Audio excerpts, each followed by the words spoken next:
If you enjoy listening to career conversations, why not become a member of the Royal College of Physicians of Edinburgh? Our membership provides you with access to the RCPE educational portal, the live evening medical updates, and you have options to view the symposia both in person or online. If you would like to learn more about this, please go to the Royal College of Physicians of Edinburgh website.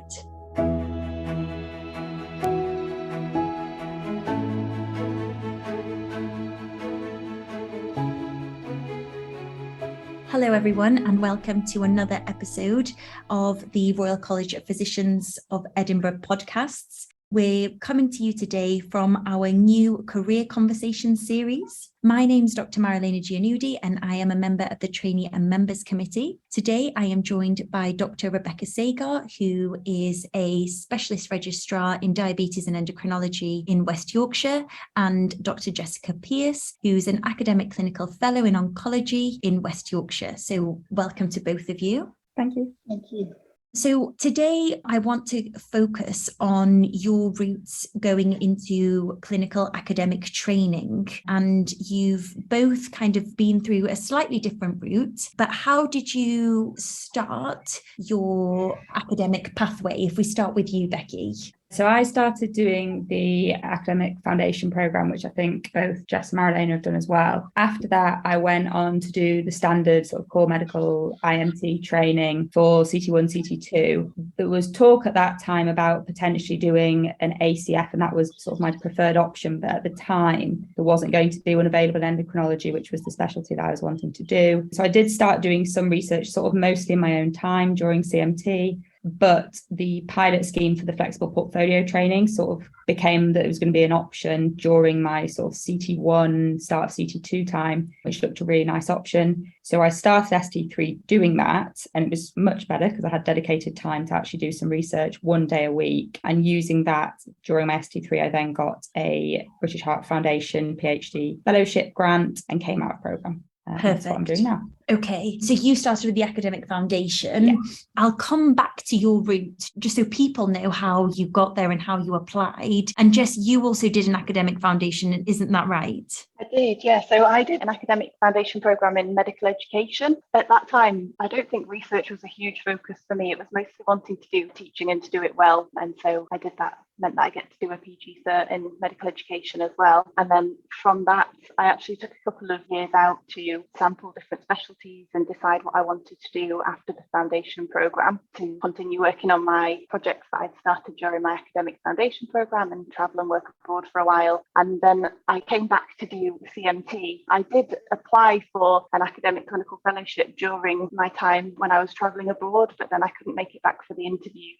So I ended up just going into core medical training at CT1, and then I applied again for a ACF during my CT1 year, and you're supposed to only be able to start an ACF at ST1 or ST3, but when I accepted and offered the ACF, I spoke to the training programme directors and they let me basically go in at ST2. So I've done it a bit of an unusual route, but that's worked really well for me. My academic time, I kind of ended up taking in one big block after missing out on a lot of time during COVID, and then used that 9 months to prepare my NIHR doctoral research fellowship proposal.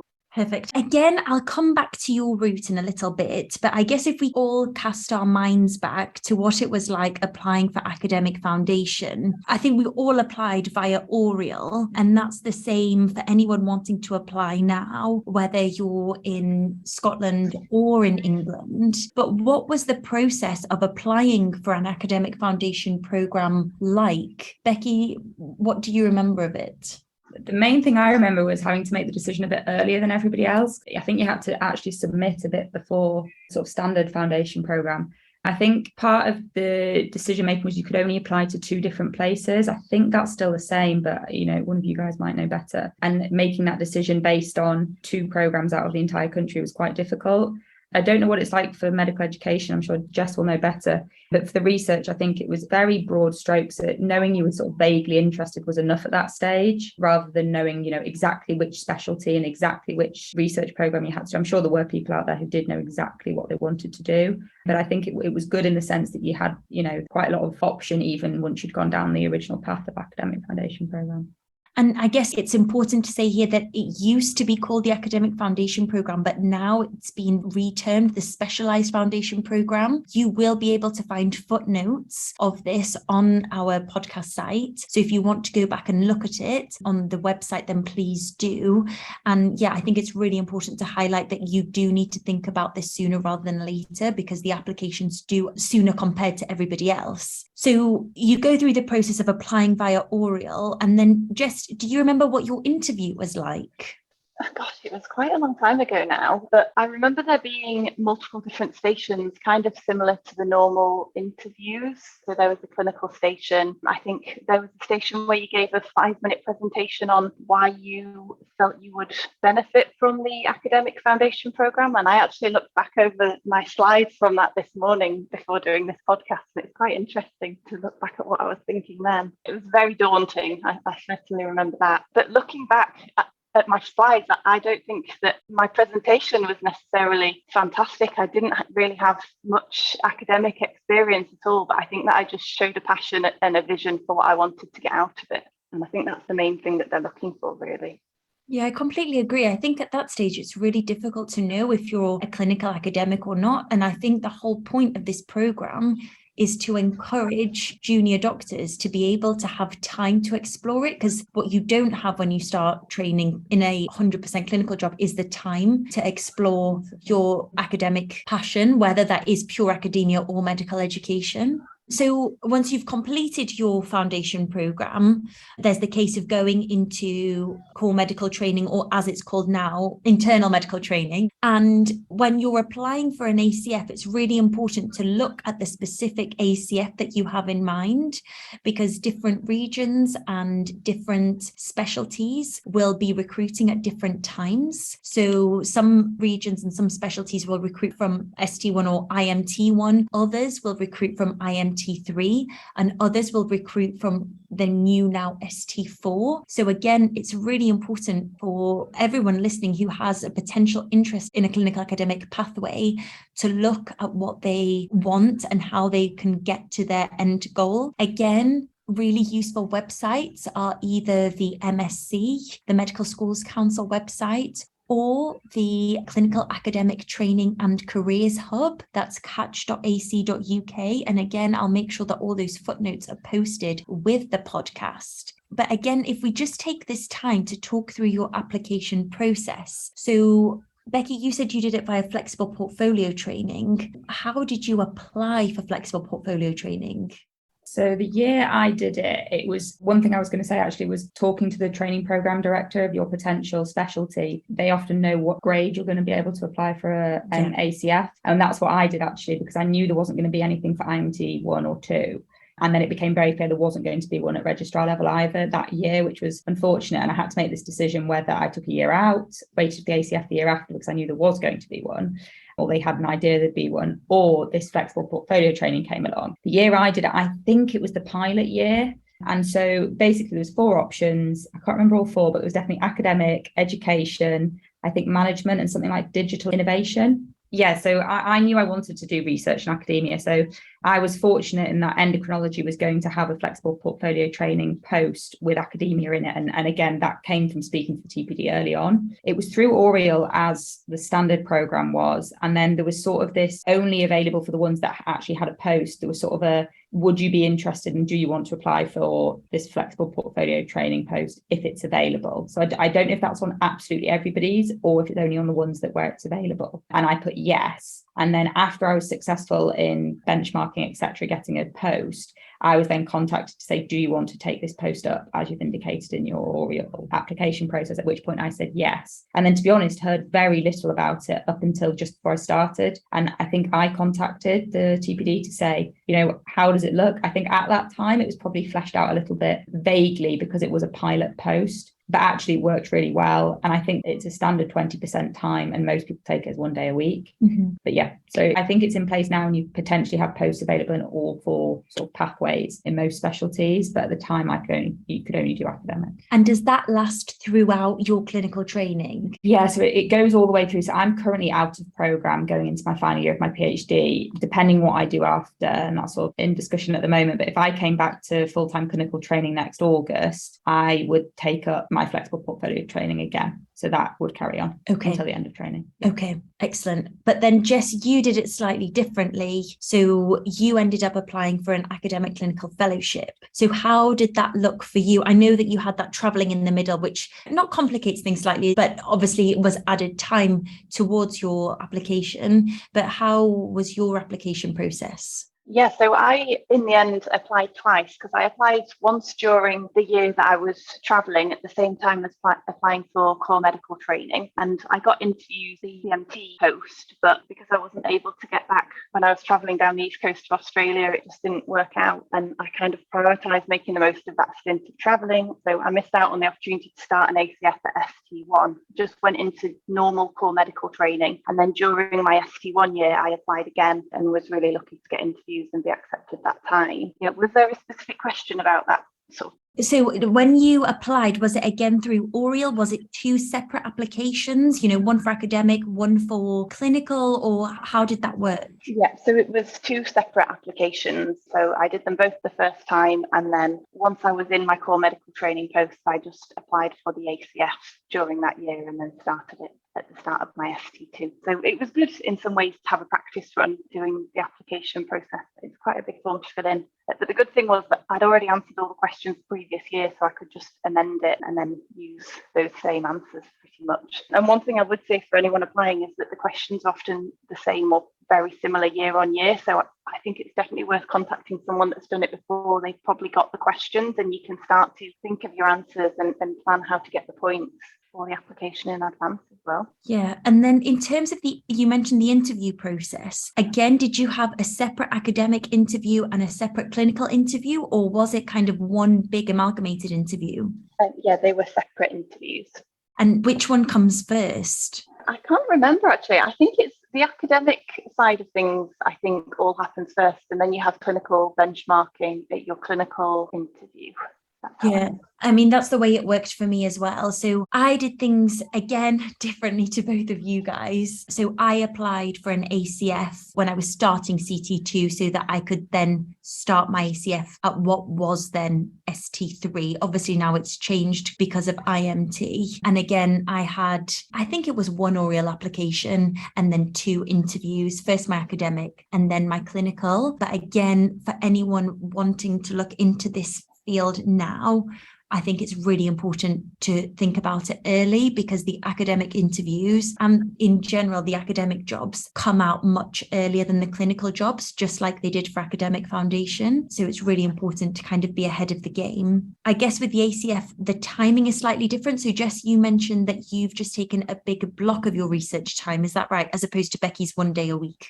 Yeah, that's right. And I think it varies a lot from region to region and specialty to specialty. Most people in oncology, in Leeds at least, seem to take a couple of months per year over the course of 3 years. So you normally have a 2-month, a 3-month and a 4-month block, which makes up a total of 9 months. And that's what I had planned to do. But my first academic block should have began in April 2020 when COVID hit. So I missed out on all that time. And then because I was going into my ST3 after that, I was starting as a new registrar and I didn't want to take any academic time then. So I ended up doing my first job as a registrar and I was 2 years into my ACF before I took any academic time. So I took a big 9-month block and I actually found that really good in the end, because I really was able to get my head down and achieve a huge amount in a relatively short space of time. So I don't know if now's a good time for me to kind of explain what I did in that time in preparation for my DRF, or if you want to come on to that later. But essentially there's different ways of structuring your academic time and sort of pros and cons to each. Yeah, and I think I just wanted to touch on that slightly because, again, I did things slightly different. So I did my first year as fully clinical. And again, that was because COVID was upon us. And then I've come back to have my block of academic time. And I think speaking to other people, it's very dependent on the projects that you're doing. So lab-based projects tend to not work very well if you are just going one day a week, again, depending on the project. And it's also very much down to your supervisor. So I guess my take-home message would be keep talking to the people around you, keep asking for advice from your supervisors, keep asking for advice from your TPDs, because they know when would be a good time for you to come out of program, back into program, when academic time is more suitable and not, to optimize your training. And I think that's really important. And again, that's a very individual thing for everyone. I know that I'm waffling and we'll come back to how you guys secured your PhDs, but I'm just very conscious that we haven't really talked about the way things work in Scotland. And I think the way things work in Scotland is slightly different to England. Scotland doesn't necessarily have ACF time, but they do have the SCRED scheme, so the Scottish Clinical Research Excellence Development Scheme. And again, to see if you're eligible, it's good to check on the national website. I'll again make sure that it's in our footnotes. It tends to be for people slightly further on in their career, so not necessarily at the time of IMT, tends to be more for clinical lectureships. But again, it can help you undertake out of program research. So for any trainees listening to us based in Scotland, please have a look at your website to see how you can get involved in academic research. So following on from that, obviously anyone taking time out during their early years of clinical training is hoping to do that to get PhD funding. So how did you guys both accomplish this? So Becky, you mentioned that slightly before, but do you mind just going into a bit more detail as to how you got your PhD funding? Yeah, so I was fairly certain I wanted to do academia and research. So during CMT, with the little spare time I had, I did try and get involved in some projects. And I think one thing that's probably come across a few times is how you need to speak to people early. So I spoke to one of the consultant endocrinologists who I'd done a few clinical projects with. He was super supportive and put me in touch with the right people, not just himself, but people at the university who would be able to support that sort of project. And I got involved in little bits, contributing bits of data collection, not so much lab stuff, because I think, as you've said, you can't really do it when you're just sort of popping in and popping out. I think lab stuff needs much more blocks of time. Based on that, we had some data that was looking quite promising.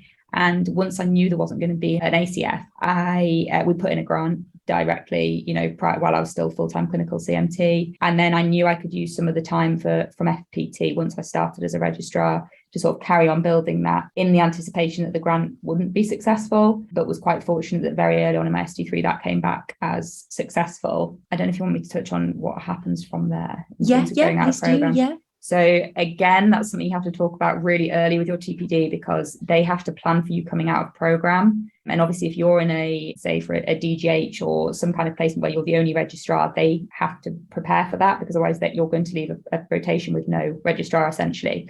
So I think they say, you can correct me if I'm wrong, if about 6 months they need in terms of paperwork. So the second I got the grant, I literally contacted the TPD to say, I need to come out of program. And the British Heart Foundation are quite strict, probably the wrong word, but they want you to start within 6 months of giving you the grant. So you've obviously then got the HEE who want you to give at least 6 months notice, and BHF who want you to start within 6 months. So that overlap is quite tight. And it did require a little bit of pushing from, paperwork, that sort of thing to get it done. But I came out just under 6 months after submitting for our program, and then have been out of program since. Got a bit messy with COVID, as Jess has already said, and you've already said. So I've had to pause it a couple of times due to the lab being shut for 6 months. So yeah, a bit messy, but in theory, our program. But we're there. We're there. Yeah. And then, Jess, you mentioned that your research time you spent slightly different, and obviously you've had a massive block of it. So how did you navigate your research time? So I'd been kind of planning to start my research time earlier. So I had some idea of what I wanted to do with it, but then it ended up being delayed, which gave me a bit more time for planning and gaining data access. And then I took this 9-month extended academic block and did an analysis on an existing clinical trial database. I taught myself all the skills to undertake the analysis, and that time to get publications and presentations relevant to the field that I wanted to do my fellowship in to support my proposal, identify supervisors. I did some public and patient involvement work and set up a PPI group, which are going to continue to be involved throughout my fellowship. And basically, it took me a whole 9 months full time to write this NIHR doctoral research fellowship proposal. It's a huge piece of work. You design the whole research project, which is going to take you 3 years, and your training plan, you do all your own costings. So it was lots of liaising. It was a huge piece of work. And then that went in towards the end of the 9 months. And then I had my interviews when I was back in clinical work. Okay. And then how is it looking for you in terms of starting your PhD now? So I have, as Becky mentioned, have been in correspondence all the way through with my academic and clinical TPD about the timings of things. So we had agreed the date, which is actually only in 2 months' time. And I'm now just in the process of filling in all the extra paperwork that I didn't realise I had to do to actually apply to the university to do the PhD there and to register the PhD and to apply for the out-of-programme experience.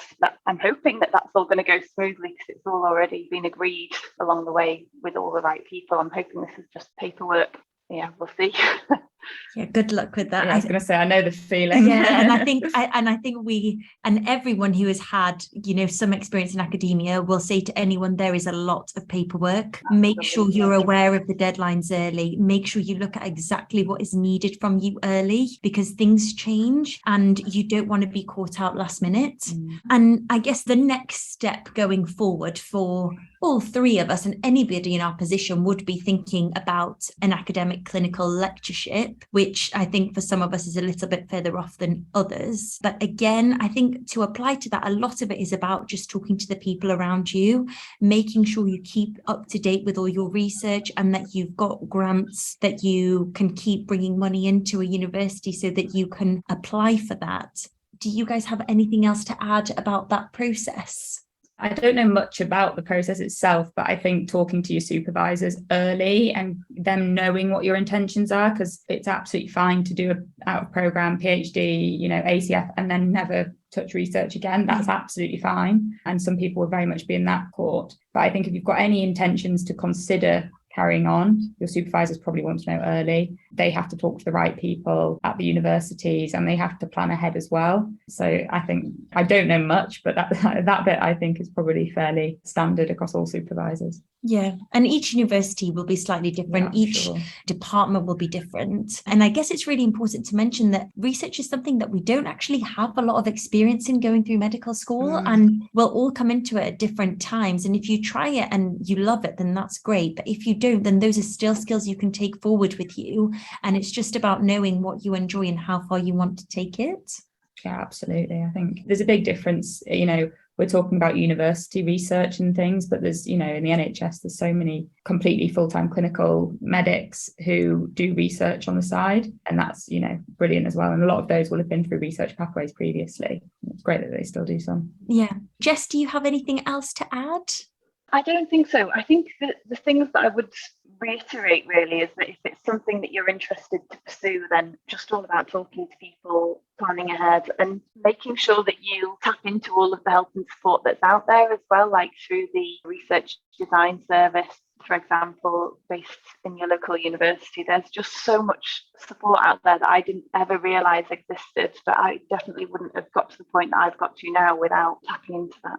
Yeah, definitely. And I guess just focusing on the fact that this is a recruitment podcast, if you remember that all the applications will be through Oriel, you'll go through exactly the same process as your clinical colleagues, but if anything, it might be slightly harder because you'll just have to do that little bit more. So an extra interview, and you will need to be on it much earlier because applications tend to open earlier. So just keep up to date with all the dates. From my point of view, I guess I want to wish all our listeners good luck, and I hope that you reach your end goal. As you've seen from our amazing guest speakers today. They've tackled things in slightly different ways, but they've still got to where they want to be. So keep talking to people and keep exploring all options available to you. So thank you both so much for your time, and I wish you all the very best with your PhDs. Thank you. Thank you.